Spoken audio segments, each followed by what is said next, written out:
인사합니다. 축복합니다. 프랑스 작가 모파상이 있습니다. 그는 유명한 작가가 되었죠. 작가가 되니까 돈도 많이 벌게 되었습니다. 1800년대 말 그는 지중해에 요트를 가지게 되었습니다. 노르망디 지역에는 대저택도 가지고 있었습니다. 파리에는 호화 아파트까지 갖고 있었습니다. 하지만 그는 불면증과 안질에 시달렸습니다. 인생의 의미를 잃어버리며 칼로 자기의 목을 찔러 자살을 시도했습니다. 이미 정신은 온전하지 못했습니다. 정신병동에서 알 수 없는 소리로 절규를 하였습니다. 그러다가 43살의 나이로 세상을 떠나고 말았습니다. 그의 무덤에는 그의 말년에 외친 말이 적혀 있습니다. 나는 모든 것을 소유하고자 했지만 결국 아무것도 갖지 못했다. 그는 부자의 꿈을 이루었습니다. 하지만 실상 가장 가난한 인생을 살았던 것이었습니다. 그런데 여러분, 오늘 말씀에는 그 반대의 상황이 나오고 있습니다. 아주 가난한 교회가 나옵니다. 그리고 아주 가난한 성도들이 나옵니다. 그 성도들이 바로 서만화 교회와 그 교회의 성도들을 말씀합니다. 하지만 예수님은 이 교회를 향하여 말하기를 실상은 진짜는 부요한 교회다 라고 말씀하셨습니다. 서만화는 현재 지명은 서만화로 되어 있지 않고 이즈미르라고 되어 있습니다. 터키에서 세 번째로 큰 도시가 바로 이 이즈미르 서만화 지역입니다. 터키에서 세 번째로 큰 도시라는 말은 적어도 인천 정도는 된다는 것입니다. 그러니 이 지역에 있는 사람들이 거의 대부분이 많은 혜택을 누리고 복지 혜택을 누려 부유한 생활을 하였습니다.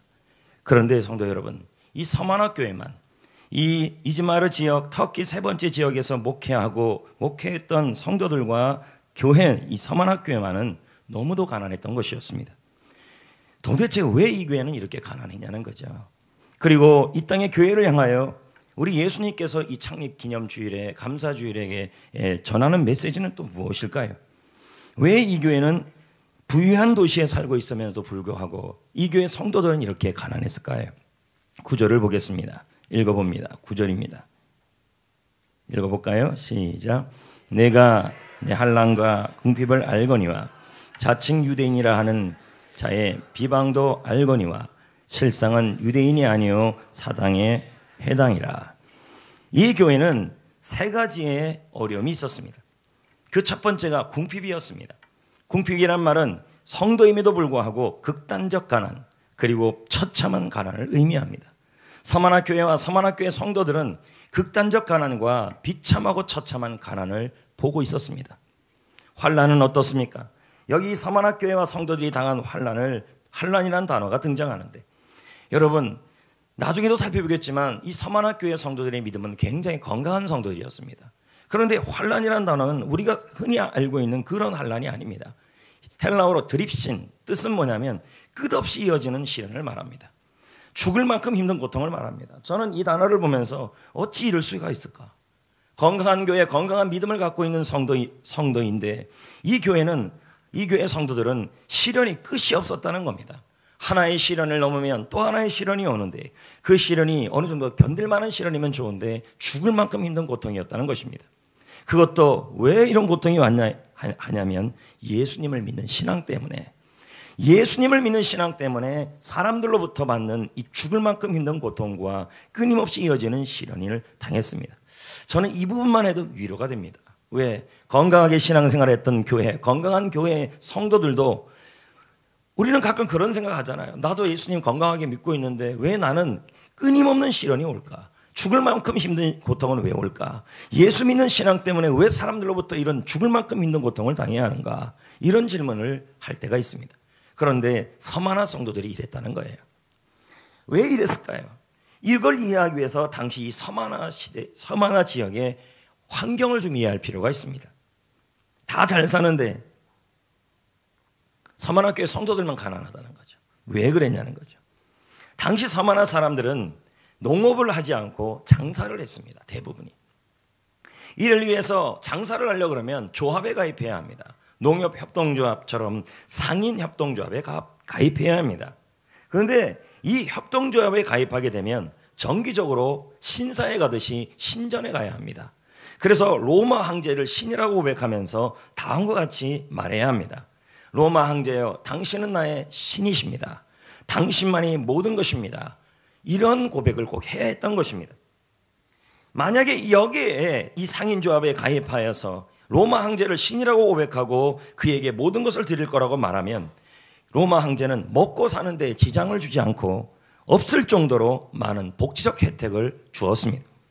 하지만 신앙 때문에, 예수님 때문에 거기에 가입하지 않게 된다면 당장 생계를 이어나갈 수 없을 정도로 큰 어려움을 처해야 했습니다. 당시 서마나 성도들은 신앙을 지키기 위해, 예수님의 신앙을 지키기 위해 신앙 때문에 직장을 잃었습니다. 자, 이거 쉬운 게 아닙니다. 신앙 때문에 직장을 잃었다. 신앙 때문에 신앙을 갖고 있는 사람들에게는 로마 황제가 세금을 더 많이 내렸습니다. 재산도 압류해버렸습니다. 이들은 말할 수 없는 재정적 압박을 받고 있었습니다. 그러니 그 교회 성도들은 극심한 가난 속에서 살 수밖에 없었던 것이었습니다. 우리는 일반적 이런 성도들을 바라보면 우리는 생각하기에 뭐 예수 그렇게 유별나게 믿냐, 좀 타협하고 믿지. 교회에 회사 생활하면서도 적당하게 타협하지 무슨 이렇게 간다는 것입니다. 그러나 주님이 인정하고 칭찬한 교회는 소아시아 7교회 중에서 많지가 않아요. 서마나 성도를 칭찬합니다. 근데 문제는 이 신앙 때문에, 예수를 믿는 신앙 때문에 너무 많은 재정적 압박을 받고 있었다는 것이죠. 자, 보세요. 가난이 있었어요. 그것도 그런 가난이 아니라 예수 때문에 얻는, 믿음 때문에 얻는 비참한 가난이에요. 손해보게 되는 거죠. 가끔 성도들이 저한테 문의 와요. 목사님, 이런 상황에서 조금 타협하면 안 됩니까? 어떡합니까? 자, 그럴 때 대답하기가 너무 어려워요. 말씀대로 간다 그러면 너무 정없는 목사라 그러고 사랑 없는 목사라 그럴 거고, 말씀대로 타협하라 그러면 하나님 보기 뭐라 할까 생각이 들어요. 환난은 얼마나 많은지 끊임없이 저는 처음에는 이 부분이 환난이라는 단어를 보면서 이해가 안 됐어요. 왜 이 건강한 성도들이, 믿음이 좋은 성도들이 끊임없는 시련이 이어지고 죽을 만큼 힘든 그러한 힘든 고통을 당하고 있는가. 여기가 끝이 아니에요. 본문에 보면요, 유대인들이라는 사람들이 이 서만학교의 성도들을 비방을 합니다. 안 그래도 힘든데 이 유대인들이 돈을 사용하고 돈의 영향력을 사용하여 로마 정부에게 그리스도인들, 특히 서만화 성도들에게 잡혀가도록 악성 소문을 퍼뜨리기 시작했습니다. 그러니 이 서만화 성도들이 견딜 수가 있겠냐는 거죠. 저는 조금 전에도 말씀드렸지만 서만화 교회는 참으로 건강한 교회였습니다. 믿음이 굳건한 성도들이 가득가득한 교회가 이 서만화 교회였습니다. 그런데 예수 그리스도를 믿는다는 이유만으로 경제적 가난에 있었고 유대인들의 비방을 받고 있었으며 죽을 만큼 힘든 시련, 그것도 그 시련이 끊임없이 이어지고 있었다는 겁니다. 좀 쉬었다가 오면 좋은데 마치 가을 태풍 오듯이 링링이 가더니 이상한 게 또 하나 오고 쉴 새 없이 이 태풍 같은 시련들이 왔다는 것입니다. 세상적으로 보면 이 서만학교회는 너무도 불쌍한 교회고, 세상적으로 보면 너무도 가난한 교회고, 세상적으로 보면 이 서만학교에서 신앙생활하는 성도들은 너무도 처참하게 보입니다. 그런데 우리 예수님께서 이 서만학교에 대해서 이상한 말씀을 하십니다. 실상은 이 교회가 가난한 교회가 아니다. 실상은 이 교회가 정말로 부유한 교회다. 9절 말씀을 볼까요? 뭐라고 말씀하시는지. 자, 실상은 진짜 리얼리, 오늘 본문에 오늘 주보에 나와 있지 않습니까? 리얼리 진짜 이 교회는 내가 부유한 자라. 여기서 이 부유하다는 말이 무슨 말일까요? 물질적인 부여일까요? 그런 부여가 아니죠.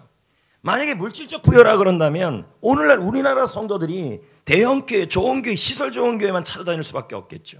그런데 지금 이 서만학교회를 향하여 주님이 말하기를 이 교회는 부유한 교회다. 가난한데, 궁핍한데 교회 시설이라고 뭐 제대로 있었겠냐는 거예요. 그렇게 가난한 교회가요.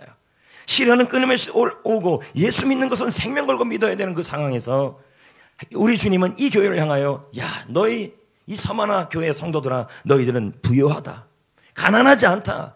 이 말은 영적으로 부유하다는 의미인 것입니다. 서만화 교회 성도들은 경제적으로는 가난했지만 하지만 영적으로는 부유한 교회였다는 것입니다. 그럼 여기서 우리가 생각해 봐야 합니다. 영적으로 부유한 교회란 어떤 교회일까요?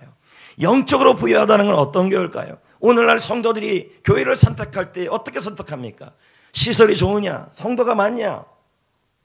재정적으로 평안하냐? 그런 교회를 찾지요. 그러나 주님이 말씀하신 교회는 그런 교회가 아니라는 거예요. 그리고 뭐 혜택이 많이 주어지는 교회냐? 만약에 오늘날 서만화 교회가 있으면 이 교회에 누가 가겠냐는 거예요. 예수 때문에 핍박이 있고 환난이 있고 궁핍이 있고 끊임없이 시련이 있고 비방이 있는데요. 그런데 예수님만은 이 교회를 뭐 했어요? 칭찬하셨다. 이 교회를 뭐 했대요? 이 교회 성도들을요 칭찬하고 있었다. 영적으로 부여한다. 정말 너희들은 궁핍하고 가난하고 시련 많은 거고 비방 많은 성도와 교회들이지만 실상은 너희들만큼 부여한 교회가 없다. 영적으로 충만한 교회가 없다. 그러면 영적으로 부여하다는 말이 어떤 의미냐는 것입니다. 첫 번째는 은혜가 부여하다는 말이에요. 에베소 2장 4절입니다. 읽어봅시다. 국률이 은혜가, 국률이란 말은 은혜예요. 은혜가 뭐하다는 거예요? 그러면 영적으로 부여하다는 말은 첫 번째 뭐예요? 뭐가 풍성한 거예요? 은혜가 풍성하다는 거예요. 서만화 교회는 은혜가 풍성했습니다. 여러분 신기한 일이 하나 있어요. 신기한 일 뭐냐면 은혜가 풍성하면 경제적으로 가난한 것 같은데 하나님이 하나님의 은혜로 넉넉하게 섬기도록 채워요. 이상하게. 그런 경험 해봤으면 아멘. 고린도후서 9장 8절을 보십시오. 하나님이 능히 모든 은혜를 너희에게 넘치게 한다. 여러분 교회는 은혜가 넘쳐야 하는 것입니다. 은혜가 부유한 교회, 서만화 교회가 그렇게 은혜가 넘치는데 그러니까 가난하고 그리고 먹을 것이 없고 정말 불쌍한 교회인데 하나님의 은혜가 넘치니까 모든 일을 하는데 항상 넉넉하여 착한 일, 선한 일, 섬김을 넘치게 할 수 있었다는 말이에요. 신기한 일이에요 이게. 하나님의 은혜가 넘치는 교회는 영적으로 부유한 교회입니다. 비록 성도들이 궁핍함이 있어도 비록 그 교회 성도들을 보면 유력자들이 많지 않아요. 무슨 도의원, 시의원, 국회의원 하물며 뭐 정치가들 한 명도 없어요. 그렇게 궁핍한 상황이 많다 할지라도 이상하게 그 교회는 모든 일이 넉넉해요. 하나님을 섬기는 일이 넉넉하게 채워지고 있다는 거죠. 이게 서만화 교회였다는 거예요. 목회 컨설팅 연구소 김성진 소장은 말합니다. 앞으로 미래에 나타날 교회는 지역의 필요를 공급하는 사회 봉사형 교회가 될 것이다. 건강한 교회는 섬깁니다. 여러분 큰 건물이 큰 교회가 부유한 교회가 아니라고 지금 말하고 있는 거예요. 대형 교회가 풍부한 교회가 아니라는 것입니다. 만약 여러분 큰 교회, 시설 좋은 교회, 대형 교회가 주님이 말한 부유한 교회라면 교회는 세상의 회사와 다를 게 없습니다. 교회는 회사가 아닙니다. 교회는 하나님의 은혜가 충만하여야 합니다. 교회는 하나님의 은혜로 되어지는 것입니다. 여러분 우리 교회 안에 유력자가 부족하고 이 말은 국회의원 하나가 없고 정치가가 없고 물질이 많은 사람들이 없다 할지라도 그것을 가지고 교회가 되지는 않아요. 교회는 하나님의 은혜로, 아니 하나님의 은혜가 충만한 사람으로 되어지는 게 교회예요. 그게 건강한 교회고 그 교회가 부유한 교회라는 거예요. 저는 수없이 체험합니다. 우리 교회를 끌어갈 때마다 느끼는 것 중에 하나가 넉넉해서 우리 교회가 되는 게 아니라는 거죠. 하나님의 은혜가 풍성하면 그 은혜로 하나님이 넉넉하게 필요한 것들을 채우시더라는 것이죠. 이게 교회입니다. 이게 영적으로 충만한 교회고 영적으로 부유한 교회입니다. 할렐루야. 영적으로 부유한 교회는 또 뭐냐? 믿음이 풍성한 교회인 줄 믿습니다. 야고보 2장 5절입니다. 내 사랑하는 형제들아 들을지어다. 하나님이 세상에서 누구를 택했어요? 여러분 다 가난한 자를 택했대요. 그런데 뭐예요? 뭐를 부여하게 하셨대? 택했어요 하나님이.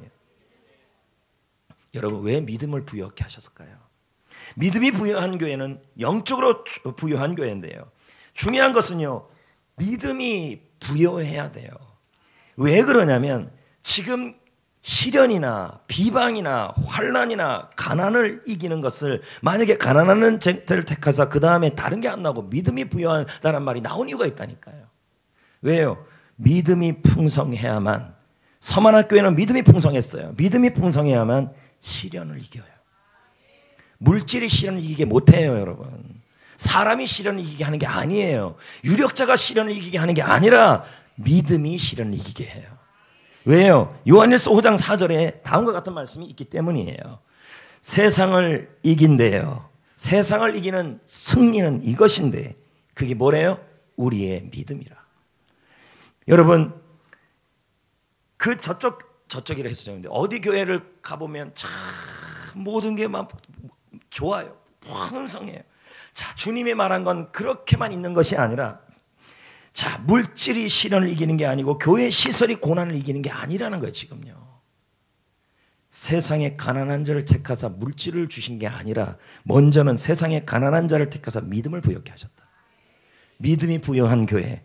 여러분, 끊임없이 일어나는 시련, 그리고 내가 죽을 만큼 힘든 시련, 그리고 내가 듣는 수많은 유대인들의 비방들, 그리고 여러분이 예수 때문에 손해봐야 되고, 어떨 때는 예수 때문에 사장님의 눈치 안 보고 뇌물 안 받아야 되고, 예수 때문에 그래서 사장님의 눈총을 받고 왕따를 당해야 하고, 그런 시련과 비방과 가난과 소래를 당하려 할지라도 여러분의 타협이 고난을 이기게 하는 게 아니라 믿음이 고난을 이기게 한다는 말이에요. 시련을 이기게 하고 비방을 이기게 한다는 말이에요. 그래서 교회는 믿음이 부여해야 그게 진짜 실상 주님이 인정하는 부여한 교회라는 얘기예요.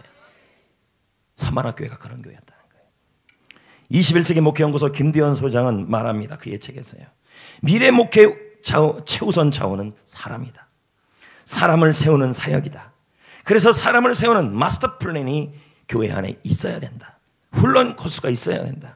이 과정을 통해 평신도 리더를 세우는 훌륭한 교회를 세워야 한다. 꿈의 교회 안희봉 목사도 말합니다. 건강한 교회는 건물만을 세우는 교회가 아니다. 사람을 세우는 것이다. 왜 사람을 세워야 돼요? 건물이 시련을 이기지 못해요. 그러면 여러분, 구라파 유럽에 있는 목사님들이 다녀왔다 그러더라고요. 근데 그 구라파 유럽에 있는 많은 큰 교회들은 여전히 있는데 왜 그 교회가 전부 팔려나가냐는 거예요. 이슬람에 팔려가고 나이트클럽이 되고요. 그 가정 속에 수많은 믿음의 시련들이 있고 어려움이 있었을 때 그 시련을 이길 만한 사람들이 없었기 때문에, 우리 교회가 108년을 왔으면서 지금 이 자리에 더욱더 왕성하게 있는 이유는 훈련을 통해 믿음이 풍성한 사람들이 많아서 그래요. 할렐루야, 할렐루야. 얼마 전에 화강교회 윤호균 목사님하고 식사를 했어요. 그 자리에 그 교회 장로님 세 분들이 나왔어요. 그래서 제가 물었어요. 왜 나오셨어요? 세 분들한테. 그랬더니 목사님들 섬기려고 나왔대요. 그래서 제가 또 물었어요. 그러면 하강교회는 장로님들 몇 분이에요? 그랬더니 시무장로가 그날 온 3명이 다래요. 근데 내가 웃겼어요. 너무 큰 교회가 왜 장로님이 3분밖에 없냐. 거짓말하지 말라 그랬더니 협동장로 3명은 또 있대요. 그래서 총 6명이래요. 숫자가 그렇게 많은데도 중직자 수가 안 많아요. 요즘 조금만 교인 숫자가 늘어나면 장로 증선 청원이 올라옵니다. 제가 노예에 임원으로 있으니까 금방 알죠. 몇 명 되지도 않는데 장로 증선, 중직자 증선. 뭐가 부유한 교회냐는 거죠. 물론 세워야죠. 세워야 되지만 교회의 숫자, 중직자의 숫자가 많은 교회가 영적으로 부유한 교회가 아니라 성도의 믿음이 풍성한 교회, 믿음이 강력한 교회, 그 교회가 수많은 모진 풍파와 태풍 같은 시련과 수많은 고통과 비방을 이겨내서 든든히 교회를 108년을 세워갈 거라는 것입니다. 앞으로도요. 할렐루야. 믿음이 풍성할 때 교회는 이기는 고난을 이기는 교회가 됩니다. 영적으로 부유한 교회는 또 어떤 교회일까요? 바로 진리가 부유한 교회입니다. 요한일서 1장 14절, 진리가 충만하더라. 그런데 그 앞에 하나 더 있잖아요. 은혜와 진리가. 은혜는 우리가 살펴봤잖아요. 그러면 진리는 뭘까요? 예수님이 진리이고, 예수님이 가르친 가르침이 진리이고, 예수님이 알려주신 핵심 가치가 진리이고, 진리가 풍성한 교회는 영적으로 부유한 교회입니다. 그 교회 갔더니 너무 숫자도 많아요. 성도 수도 많아요. 교인 수도 많아요. 시설도 좋아요. 모든 게 다 좋아요. 그게 영적으로 부유한 것이 아니라 그 교회 안에 서만화 교회처럼 가난하지만 진리가 풍성한 교회면 그 교회는 영적으로 부유한 교회이고, 그런 교회는 결국은 최후에 형통합니다. 구라파의 수많은 교회들이 교회 문을 닫고 지금 관광지로 전락해버린 그런 현실이 아니라 갈수록 교회가 형통해질 거라는 말입니다. 여호서 1장 8절. 이 율법책을 기록한 대로 다 지켜 행하라. 그리하면 내가 형통하리라. 율법책은 말씀 아닙니까? 진리 아닙니까? 하나님의 진리가 말씀 아닙니까? 그의 말씀, 하나님이 알려주신 귀한 가치가 바로 진리 아닙니까? 이 가치를 붙들고 교회가 충만할 때 성도들의 가슴 속에 주님이 알려주신 진리, 가치, 핵심가치, 비전이 충만할 때 비록 비방을 듣고 그리고 끊임없이 시련이 찾아와도, 그래서 예수 그리스도를 믿는 이유 때문에 가난 속에 허덕여도 진리가 충만할 때 결국은 하나님이 나중에 형통하게 하신다는 말이에요. 그 말이에요. 김대현 소장이 말하잖아요. 교회는 어떤 가치를 가지고 있느냐가 중요하다. 그것이 핵심 가치이다. 핵심 가치는 다림줄이다. 건물 짓는데 다림줄이라는 얘기죠. 우리 교회도 핵심 가치가 있잖아요. 영혼 구원, 다음 세대, 그리고 사역 확장. 이 세 가지가 가슴속에 다 충만하게 있을 때 결국은 지금 비록 시련이 오고 끊임없이 시련이 오고 끊임없이 예수 그리스도를 믿는 이유 때문에 어려움을 당해도 결국은 하나님이 최후에 승리하게 하시고 형통하게 하시고 필요할 때 넉넉하게 은혜가 되어지게 하실 거라는 거예요. 아니요, 사람이 일하는 것이 아니라 은혜가 임한 사람을 부셔주셔서 그 은혜로운 사람을 통해 일하게 하신다는 거예요. 그게 교회입니다. 교회는 사람이 없어 일을 못하는 게 아니라 은혜가 없어 일을 못하는 겁니다. 성도 여러분, 누가 영적으로 이 서만학 교회를 부여하게 했을까요? 바로 예수님입니다. 예수님은 자신을 서만학 교회 성도들에게 다음과 같이 소개합니다. 근데 제가 이 본문을 읽으면서 8절을 읽으면서 너무 이상했어요. 제가 예수님이라면 서만학 교회한테 이렇게 얘기할 것 같아요. 비방 주는 사람들을 내가 쫓아내주겠다. 제가 예수님이라면 내가 환난 끊임없는 주는 환난을 물러가게 해주겠다. 그리고 가난을 내가 해결해 주겠다. 이렇게 해야 되는데 예수님이 그 말을 안 해요. 8절을 보세요. 그래서 제가 굉장히 처음에는 이 본문을 묵상하면서 왜 이러시나 주님이, 난 이랬어요. 자, 보세요. 뭐라 그러시는지 보세요. 서만화 교회 누구에게 편지했어요? 사자는 누굴까요? 목회자예요. 특히 목회자가 쉽지 않았다는 거예요. 서만화 교회에서 목회하는 게. 왜요? 왜 쉽지 않았어요? 성도들이 가난 중에 허덕이고 예수 믿는 것 이유 때문에 끊임없이 시련을 보는 그 목회자가 그 바라보는 게 얼마나 힘들었겠냐는 거죠. 이런 거죠. 우리 성도들 중에서 예를 들면 이런 거죠. 예수를 믿는 이유만으로 열심히 예수 믿으니까 배우자가 이렇게 말합니다. 예수가 그렇게 좋아? 그럼 예수한테 돈 벌어먹어. 앞으로 내 월급은 당신한테 한 푼도 안 줘. 네 돈으로 네 돈으로 네가 얻어 먹든지 살든지 해. 자, 이러면 예수 때문에 뭐 해지는 거예요? 궁핍해지는 거죠. 이걸 지금 목회자가 보고 있는 거 아니겠습니까? 그러니까 목회자 입장에서 얼마나 힘들어요. 그런데 하나님이 이렇게 말했으면 좀 좋아요. 그래, 그 성도는 내가 그 성도에게 그 남편의 다리를 분질거줘가지고 정신 차려서 월급 통째로 주도록 만들어 줄게. 그렇게 하면 좀 좋아요. 근데 그 말씀을 안 해요. 내가 누군지를 설명해요. 하나님 누군지를. 아니, 예수님이 누군지를. 볼까요? 시작. 8절인데요. 예수님이 뭐라 그래? 그냥도 이해가 안 돼, 이 말씀이요. 처음이요, 마지막이래. 서만학교회와 서만학교회 성도들은 끝없는 시련과 죽을 만큼 힘든 고통을 예수 그리스도를 믿는 이유만으로 당하고 있었습니다. 가난 속에 허덕이며 유대인들은 모함을 통해 갖가지 소문과 비방을 난무시키고 있었습니다. 성도들은 장사할 수 없었고 물질적으로 궁핍했고 교회도 가난해졌습니다. 그런데 예수님은 이런 상황에서 서만학교에게 말했습니다. 뭐라고요? 물질적 부분을 해결해 주겠다, 시련을 물리쳐 주겠다, 비방을 물리쳐 주겠다 말씀하지 않고 자신이 누군지를 말합니다. 나는 처음이요 나중이라. 난 이해가 안 되더라고요. 그래서 제가 좀 찾아봤어요. 이게 무슨 의미인지. 이게 건축 용어더라고요. 이 처음이요 마지막이라는 단어를 쓸 때는 언제 쓰냐면, 우리 교회도 지금 증축을 하고 있는데 건물을 건축할 때 제일 먼저 하는 일이 뭐냐면 설계하는 일이에요.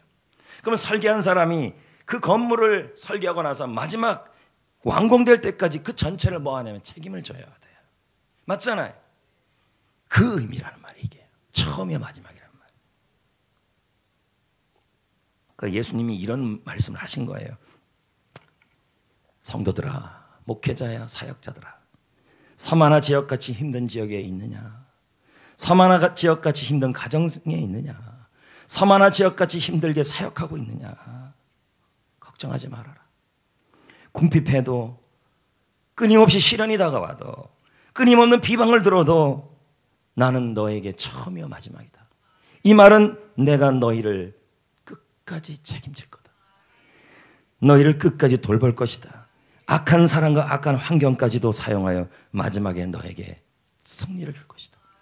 이건 책임져 주겠다는 의미예요.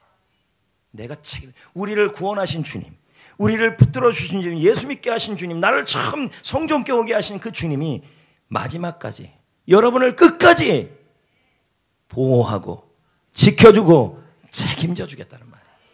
할렐루야. 근데 저는 또 생각해 봤어요. 뭘 생각해 봤냐면, 보호하고 지켜준다고 그러셨는데, 그러면 그 보호하고 지켜주신 예수님이 능력이 없다면 소용이 있어요, 없어요? 참 감사한 게 그 다음 구절이에요. 나는 처음이요 마지막이요 죽었다가 살아나신 분이래요. 8절을 보십시오. 죽었다가, 그럼 이건 뭐예요? 죽음을 이기신 분 아닙니까? 그럼 예수님에게 뭐가 있는 거예요? 죽음을 이긴 부활의 능력이 있는 거예요. 그 부활의 능력으로 환난 중에 있는 성도들, 궁핍 중에 있는 성도들, 비방을 받고 있는 상황을 책임져 주겠다. 교회를, 성도를. 성도 여러분, 이와 같이 예수님은 우리를 끝까지 책임져 주시는 분이다. 그러니까 보세요. 시설이 좀 부족하고 가난하고 궁핍하고, 아마 서만학교에는 상인조합에 들어가서도 막 수많은 유혹들이 있을 겁니다. 타협해라, 뇌물 줘라, 그냥 이런저런 술자리는 나와라, 이런 얘기도 많이 들었을 겁니다. 그러나 난 신앙 지키겠습니다 그랬더니 수많은 사장님에게 왕따 당하고 어려움 당하고 손해받고 어떻게 먹고 살아요, 이런 상황에 처해졌을 거예요. 끊임없이. 근데 주님이 말합니다. 너 예수 때문에 지금 가난하냐, 손해받냐, 예수 때문에 나쁜 말 듣고 있냐, 예수 때문에 너가 지금 끊임없이 실현당하고 있냐, 걱정하지 말아라, 염려하지 말아라. 너는 어떤 자냐면, 나는 어떤 자냐면 너의 처음이요 마지막이다. 너를 끝까지 보살피고, 그것도 부활의 능력으로, 환난이 있어도 교회를 보호할 것이며, 궁핍이 있어도 성도를 채울 것이고, 비방이 있어도 교회와 성도를 지킬 것이다. 지금 그걸 말씀하는 것입니다. 그 예수님이 9절 10절에 한마디 더 해요. 뭐라고 말씀하냐면 보십시오. 내가, 나와요 안 나와요? 9절에 내가, 나는 누구예요? 처음이요 마지막이며 죽었다가 살아나신 분이에요. 부활의 능력으로 여러분을 보호하시고 책임지시는 분이에요. 그분이 뭐라 그래요? 너의 환난, 끊임없이 이어지는 시련, 숨 쉴 수 없을 만큼 죽을 만큼 힘든 환난을, 그 다음에 궁핍, 예수 때문에 뭐예요? 극도로 가난해지고 손해보고 돈 한 푼 안 남아지는 그것을 내가, 처음과 마지막이 책임지시는 그분이, 부활의 능력을 가진 그분이 안다. 안다는 게 뭐예요 여러분? 이 단어는 오이다예요. 뜻은 뭐냐면 측은히 여기는 거예요. 네가 지금 예수 때문에 끊임없이 실현당하고, 네가 예수 믿는 것 때문에 끊임없이 가난해지고 돈 한 푼 없고 먹을 것도 없는 그 상황을 내가 측은히 보고 알고 있다는 거죠. 그것으로 끝입니까? 보세요. 유대인이라고 하는 자들의 뭐예요? 계속요. 비방 듣는 것도 뭐 하고 있대요? 측은히 여기고 있다. 책임지시는 그분이 알고 있다. 근데 여기서 끝입니까? 그래서 환난과 궁핍과 비방으로 10절에 보세요. 그걸 한마디로 다 장차받을 고난이라고 표현했어요. 그걸 뭐 하지 말래요? 두려워하지 말라. 볼지어다 너희가 10일 동안 환난을 받으리라. 그렇게 나옵니까? 10일 동안 환난을 받는다는 건 뭘까요? 지금 받는 이 환난, 궁핍, 이 비방이 영원하지 않다. 반드시 끝날 것이다. 이 말을 설명하고 있는 거예요. 왜요? 책임져 주신 하나님, 처음과 나중이 되신 그분이 뭐 하는 거예요? 책임지고 보호하고 채우시기 때문이에요. 여러분, 우리는 예수 때문에 숨 쉴 수 없는, 죽을 만큼 힘든 시련을 당할 때가 있어요. 우리는 예수 그리스도를 믿는 이유만으로 끊임없이 시련을 당할 때가 있어요. 예수를 믿는 이유 하나만으로, 예수 믿는 것 이유만으로 궁핍을 당해요. 그걸 어디서요? 회사에서, 교회에서, 배우자에게, 부모님들에게 비방을 들어요. 하지만 여러분, 그 환난과 궁핍과 비방이 영원하지 않을 거다. 두려워하지 말아라. 반드시 반드시 끝이 난다. 지금 우리가 당하는 그 가난 때문에, 예수 때문에 받는 가난 때문에, 그 궁핍 때문에, 그 환난 때문에, 그 비방 때문에 너희들은 무너지지 않을 것이다. 망하지 않을 것이다. 반드시 끝이 날 것이다. 왜요? 우리 예수님은 우리의 궁핍을 아시고, 나의 환난도 아시고, 나의 어려움도 아시고, 나의 비방도 아시고, 측은히 여겨서 부활의 능력으로 여러분을 책임져 주실 것이기 때문입니다.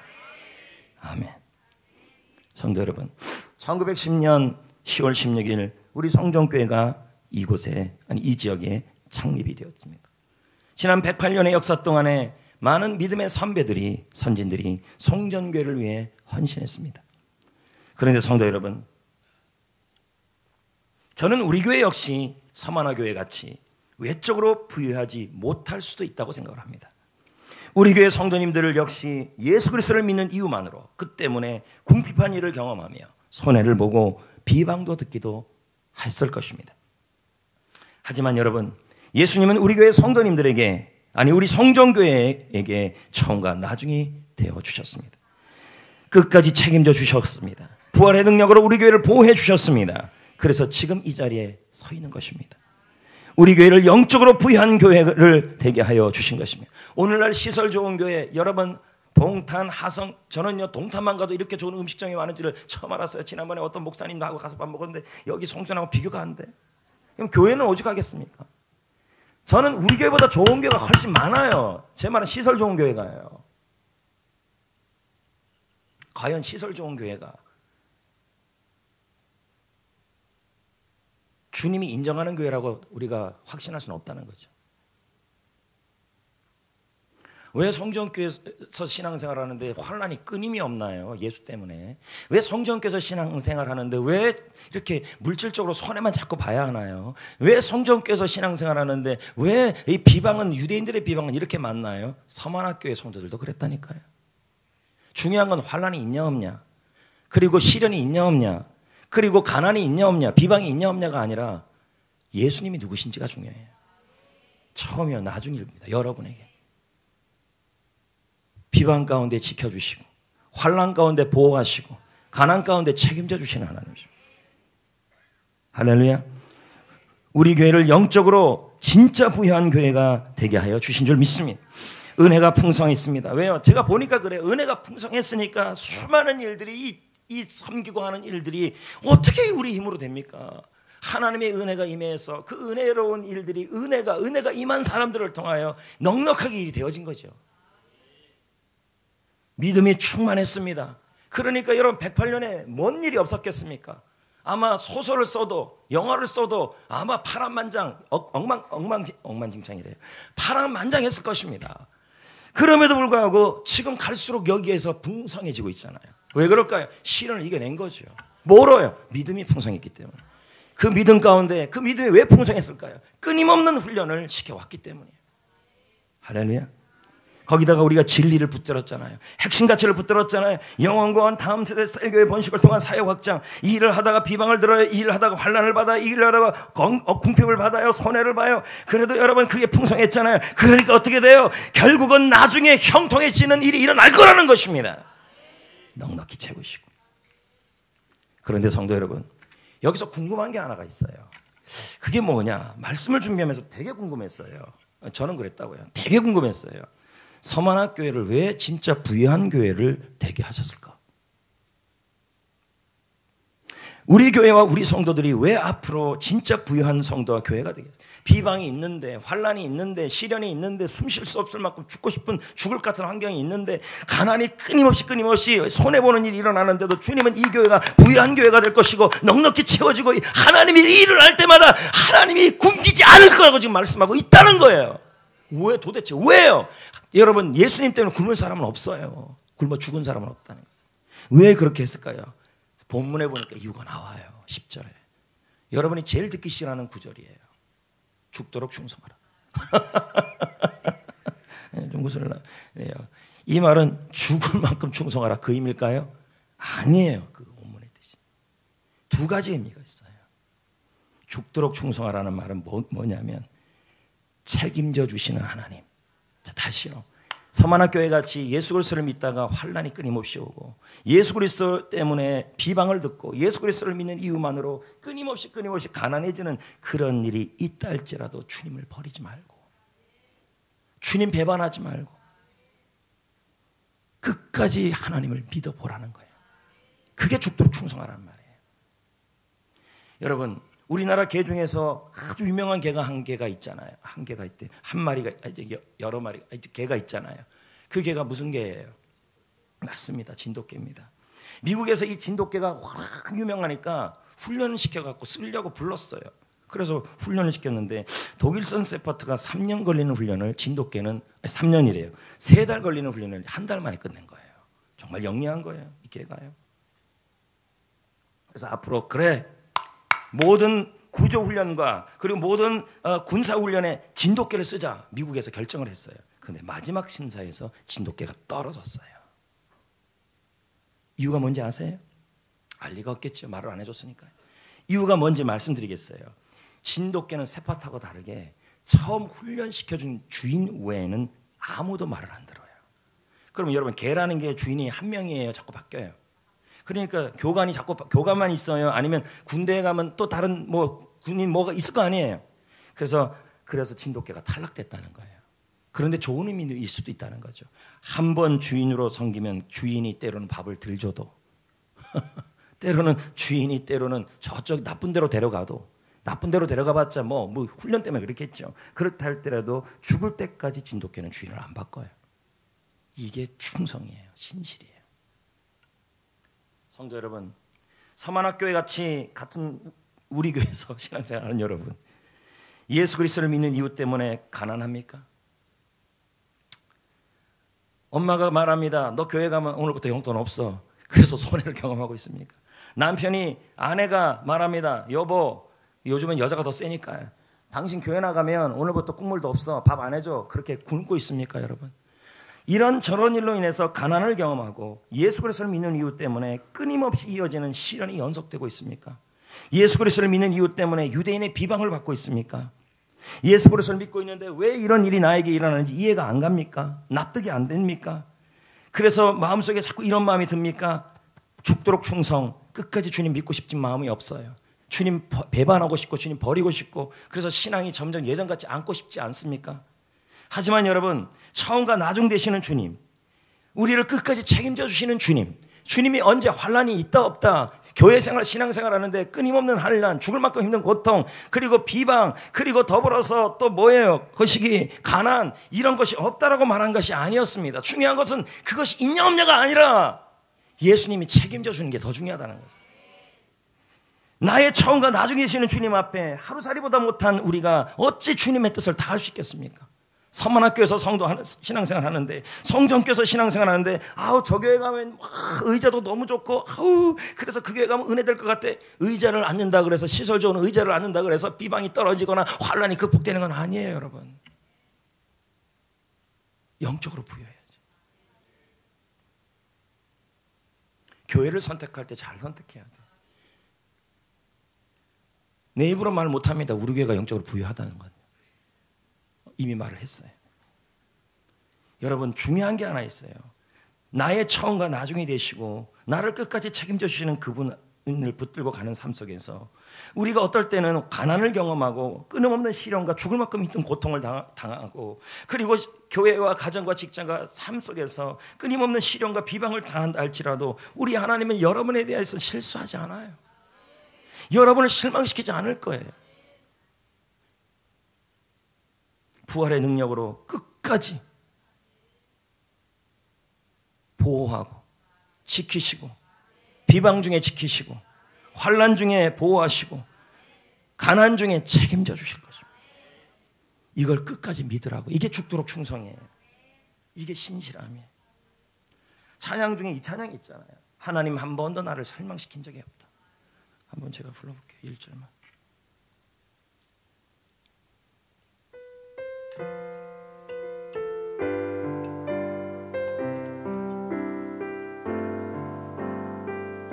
하나님 한 번도 나를 실망시킨 적 없으시고 언제나 공평과 은혜로 나를 지키셨네. 신실하신 주, 오 신실하신 주, 내 너를 떠나지도 않으리라. 내 너를 버리지도 않으리라. 약속하셨던 주님, 그 약속을 지키사 이후로도 영원토록 나를 지키시리라 확신하네. 아멘. 여러분, 서만학교회 하면 대표적인 지도자가 한 명 있습니다.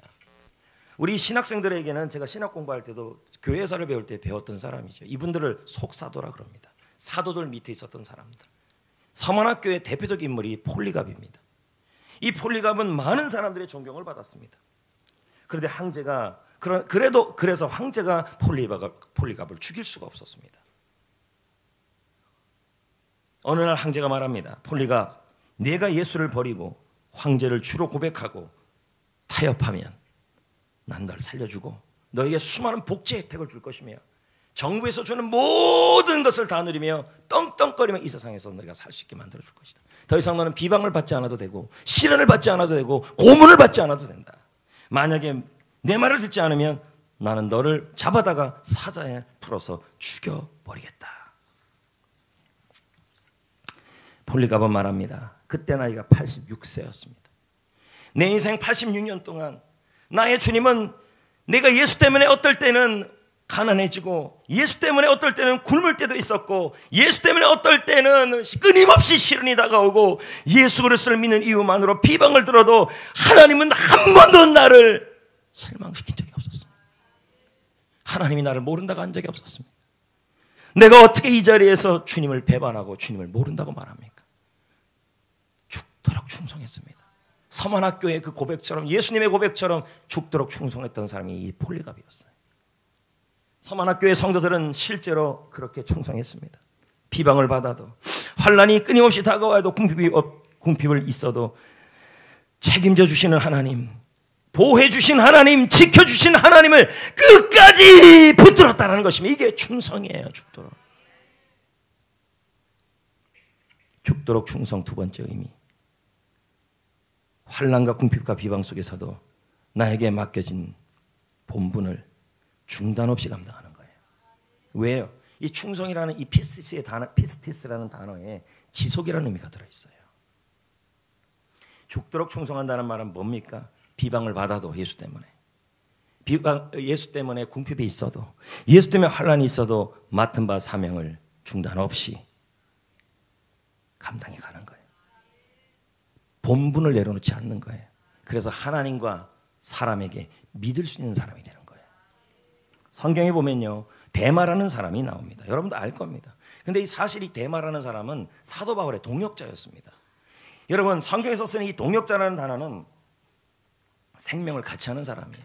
그러면 바울이 말하기를, 이 데마를 향해서 말하기를 데마는 나의 동역자라고 얘기를 했어요. 생명이에요. 그래서 데마도 평상시에 그렇게 얘기했어요. 나는 사도 바울을 위해서 생명을 걸 겁니다. 담임 목사님과 목회하는데 생명을 걸겠습니다 했던 사람이 이 데마입니다. 빌레몬서 1장 24절을 보십시오. 누가보다 데마가 먼저 나와요. 그만큼 데마가 믿음 생활 잘했어요. 볼까요? 빌레몬 1장 24절 보세요. 나의 동역자 데마. 그 다음 누가 나와요? 누가가 나와요. 누가가 먼저 나왔어요? 데마가 먼저 나왔어요? 데마가 먼저 나왔어요. 이 말은 사도 바울 옆에서 생명을 걸고 사도 바울이 힘들 때마다 옆에서 같이 동역했던 사람이 데마였어요. 근데 여러분, 골로새서에 가버리면요, 이름이 바뀌어버려요. 누가가 먼저 나오고 데마가 뒤로 가버려요. 골로새서는 언제 쓴 겁니까? 바울이 옥중에서 쓴 거예요. 그러니까 데마 입장에서 바울이 이제 고난당하고 이런 거 보면서 이제 예수는 무슨 예수야, 슬슬 믿음이 떨어지기 시작하는 거예요. 그래서 바울과 멀어져요. 지금 보세요. 골로새 4장 14절. 사랑받는 누가, 의사 누가, 그 다음 또 누가 나와요? 지금 순서가 바뀌고 있어요. 맞아요? 그리고 무난하란 말은 아주까지 뭐예요? 사도 바울 곁을 떠나는 건 아니에요.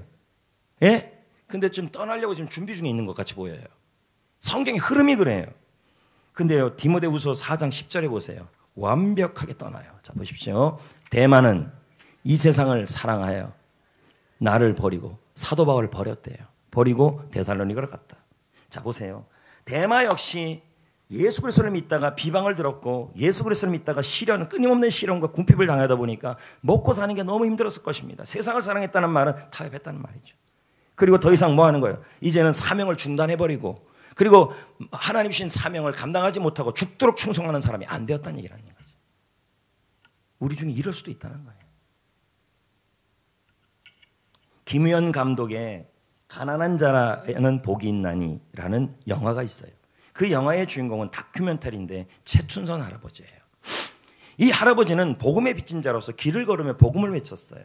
지하철에서 만나는 사람마다 자신에게 맡겨진 본분에 따라서 끊임없이 복음을 전했어요. 하지만 열매가 없어요. 비방을 들어요. 예수 때문에. 예수 때문에 가난해요. 사람들은 그를 향해서 눈살을 찌푸리며 손가락질을 해요. 침을 뱉어요. 그 다큐멘터리의 모습이에요. 김우영 감독은 최춘선 할아버지를 옆에서 영상을 담으면서 저 할아버지에게 도대체 어떤 열매가 있는 거야. 근데 열매가 없어요. 열매가 없다는 말은 영원히 구원되지 않아요. 그런데 그 할아버지는 계속 죽도록, 아니 지속적으로 맡은 본분을 중단 없이 하고 있었어요. 그리고 마지막 죽음을 맞이해요. 그 마지막 장면에 김우영 감독이 물어요. 할아버지, 충성은 뭐예요? 할아버지가 말을 해요. 충성의 열매가 뭐예요? 그랬더니 충성은 다른 게 아니다. 충성은 바로 삶 자체가 충성해야 한다. 사람들은 할아버지 사역에 열매가 없다 그랬습니다. 영원 구원의 열매가 보이지 않고 돌아오는 일이 없어요. 그런데 그 할아버지는 그 할아버지 삶 자체가 주님께 충성이었다는 말이에요. 중단 없었다는 거예요. 젓가락도 들기도 무거울 정도로 젓가락 하나도 들 수 없을 정도로 힘이 없는 분이 이분이었어요.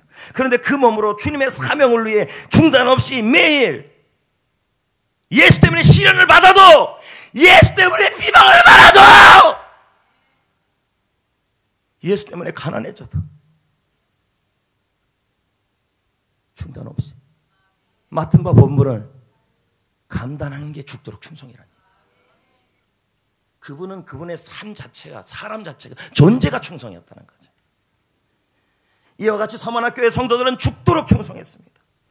예수 그리스도를 믿는 이유 하나만으로 가난해졌고 손해를 보고 물질적으로 점점 쪼들어지기 시작하고 예수 그리스도를 믿는데도 시련이 끊임없이 혼란이 다가오고 예수 그리스도를 믿는데도 수많은 유대인들을 통하여 수많은 비방과 나쁜 소문을 듣고 있어도 끝까지 하나님은 지킬 것이다, 보호할 것이다, 책임질 것이다, 하나님을 끝까지 붙들었고 신실하신 하나님을 믿었고 자신에게 주어진 본분을 중단 없이 감당했어요.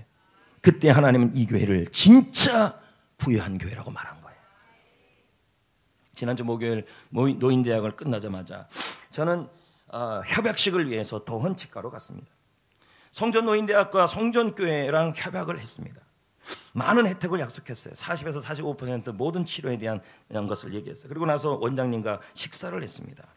근처 낙지집 이름은 착한 낙지였어요. 그분이 사주셨어요.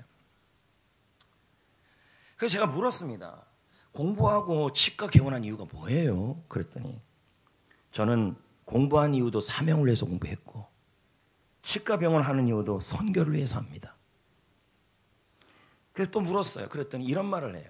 자신의 치과에 나오는 수익의 반 이상을 모두 사명을 위해 씁니다. 생명과 영혼 구원을 위해 씁니다. 저는 이를 위해 살고 죽습니다. 이렇게 얘기하는 거예요. 보기 드문 분이었어요. 이 일을 하는데 비방도 받고 선교를 하고 사명을 하는데도 환란이 끊임없고 궁핍도 끊임없는데 그분이 그러네요. 목사님, 그런데요, 하나님의 은혜로요, 하나님의 은혜가 넉넉하게 넘치니까요, 필요할 때마다 하나님이 채우시고 기적 같은 체험이 계속 일어난다는 거예요. 그 얘기를 저한테 해요. 이번 주 노인대학에 와서 이빨 건강을 위한 강의를 해주시고 제가 그 자리에서 부탁을 했어요. 그게 가능한 게 그렇게 하시는데도 페이 닥터를 또 뒀더라고요. 그래서 왜 페이 닥터를 뒀어 그랬더니 내가 봉사하고 선교하려고 평상시에 왜요? 저는 깜짝 놀랐다니까요. 원장 선생님이 봉사하려고 나가려고 페이 닥터를 하나 뒀다는 거예요. 전 못 들어본 얘기인데 우리 교회에서는 아직까지. 봉사하기 위해서 해래요. 와, 정말 놀랐어요. 그래서 우리 교회 와서 노인대학 어르신들 전체 무료검진을 하기로 했어요. 그리고 65세 이상 어르신들에게는 정부에서 이빨 치료에 대한 혜택이 있는데 그걸 설명해 줄 거래요. 개인 부담 조금만 하면 돼요. 이빨 다 갈아주고 그런 게 있어요. 네, 그날 설명한다 그러더라고요. 저는 우리 교회 성도들을 볼 때마다 서만화 교회 성도들 같다는 생각이 참 많이 듭니다. 환난이 있고 궁핍이 있고 어떨 때는 예수 그리스도를 믿는 이유만으로 나쁜 말을 듣기도 하고 그 나쁜 말을 듣기 싫어서 조심조심하는 성도들도 있고 그럼에도 불구하고 책임져 주시는 하나님을 끝까지 믿고 여기까지 왔습니다. 맡은 바 본분을 중단 없이 대마가 아니라 감당하는 성도들이 너무도 많습니다. 참 감동이 됩니다. 요즘 교회를 둘러보면 예전에 보이지 않던 것들이 보입니다. 처리해야 되고 지저분한 것들, 고칠 것도 많습니다. 막상 이것저것을 고치고 수리하려면 제 마음에 부탁할 것이 마땅치가 않습니다. 몸된 교회를 아름답게 만들고 싶은데 부탁할 것이 쉽지가 않습니다. 여러분은 그렇게 말합니다. 관리집사 두면 되죠. 저도 관리집사 몇십 년을 더 봤습니다. 그러나 그분들에게 부탁을 해도 역시 다 고치면 돈 주고 다 전문가 부르더라는 겁니다. 이건 관리집사를 둬서 문제가 아니라는 겁니다.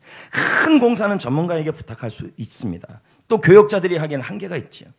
지금껏 작은 공사들, 작은 일들은 우리 남성 셀들, 청년 남자 셀들에게 부탁하면 잘 동력해 주셨습니다.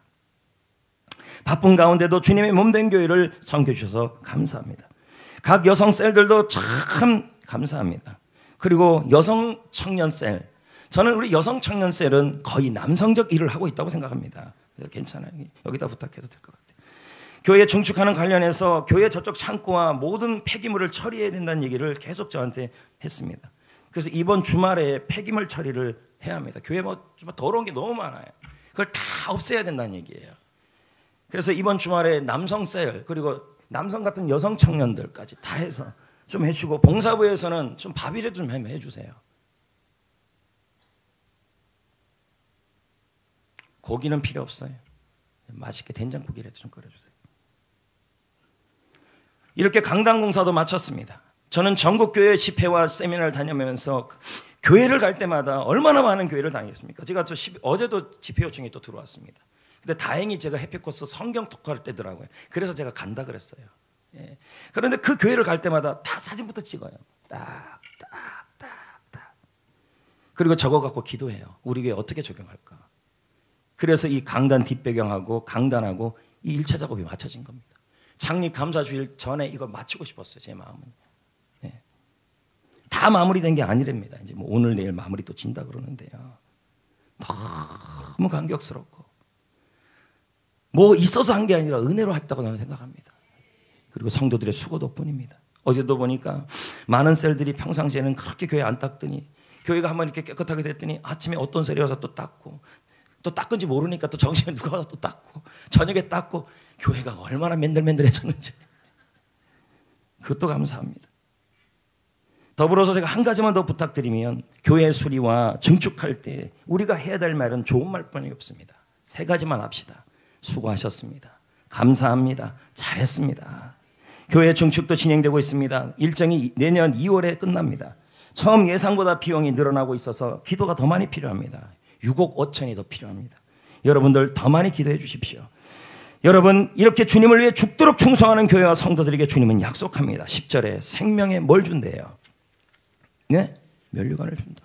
예수 때문에 환난과 궁핍과 비방이 있어도 죽도록 충성하면 하늘나라에서 면류관이 있다는 것입니다. 그러나 김서택 목사님은 그의 요한계시록 강해에서 이 면류관은 하늘에서의 면류관만이 아니라 이 땅에서도 면류관이 있다고 말하고 있습니다.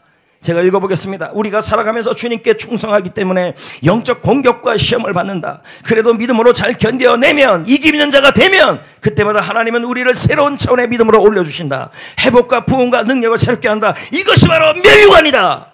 이 땅에서의 면류관이다. 김서택 목사는 계속 말합니다. 거의 다 왔어요. 조금만 기다려요.